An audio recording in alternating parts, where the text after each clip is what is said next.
I'd like to introduce you to one of my favorite plants that you might come across if you live near a wetland or boggy area. The pitcher plant is a carnivorous plant that has evolved to eat other living things, mainly insects such as flies, ants, spiders, and moths.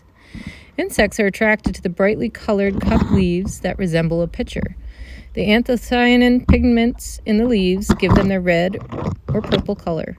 Insects are attracted to the bribe of nectar, but inside the specialized pitcher-shaped leaves is a pitfall trap of rainwater, enzymes, bacteria, and invertebrates able to survive in the plant, such as midge and mosquito larvae. The invertebrates actually do much of the digesting of the insects, and in turn make the nutrients and minerals from the insects available to the plant. The relationship between the pitcher plant and the invertebrates is an example of commensalism.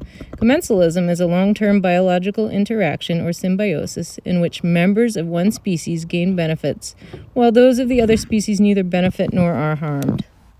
Here's how it all happens. The rim of the pitcher plant is slippery and causes insects to fall into the trap. The downward-pointing hairs on the leaves prevent insects from climbing back out, and they drown in the liquid where the plant or invertebrates slowly digest it, deriving minerals and nutrients, particularly nitrogen and phosphorus, from the insects that the plant cannot get from its surrounding environment. Whereas most plants tend to get minerals and nutrients through their roots, pitcher plants must get them from the insects because the soils in bogs and wetlands tend to be too acidic or poor in minerals for most plants to survive. There are many species of pitcher plants that grow around the world, and they can live in the wild for several decades. The purple pitcher plant is the floral emblem of Newfoundland and Labrador, Canada.